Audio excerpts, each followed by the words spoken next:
Oo, sinasali tapos siya kaya sa pitchin. Para mamahal.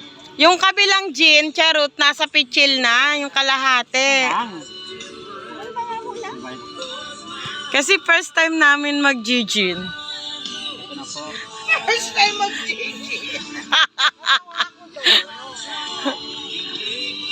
Asa, pera mo ko ng ano mo. Ito po si Mr. Gin 4. Sugar daddy. Lumabas yung sugar daddy. Pero ang akalan. Lighter.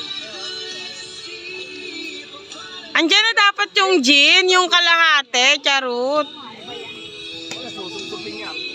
Aming mix ba yan? Susupin na yung pitchin.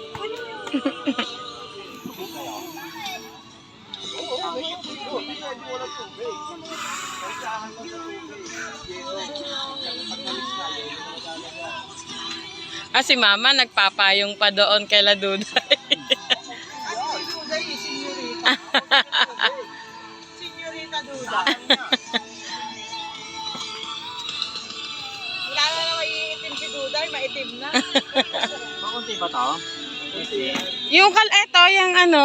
Tubig din. Hindi, yung gin, lalagay mo dyan. Tubig? Hindi yung pwede, ano, puro ba? Puro yun. Yung susupsupin, may tubig muna yun. Wala. Wala yun. Hindi yung aapoy pag may tubig. Aapoy, yung nasa... Ito naman ang paaapoy yun eh. Yung nasa bote. Ikaw na nga! Hindi nga ako marunong.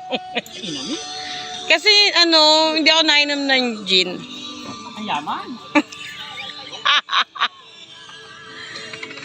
Sanay ako sa lambanog. Okay, andito na pa tayo. Ano yan? Nagpa-vlog So, may alis, nagbablog kami eh. Oh. Ito pa nga. Bumili na naman siya. Black ang ani mo, huwag naman puti. Oh, Cindy ulit. Ano ba yan? Hindi ba yan naamoy? Naapoy ah. Hinihigop eh.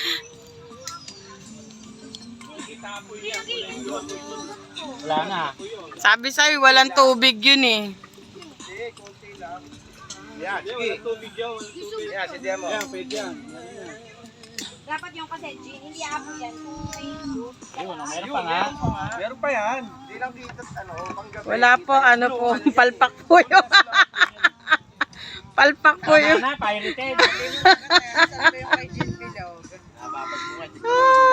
Paa mo eh. Ikaw muna. Kanan pa naman ang picture ni Gin Bilog. Oo. Hi guys. Pera, nandito sa ano. Ayan o. Paano niya? Sarap.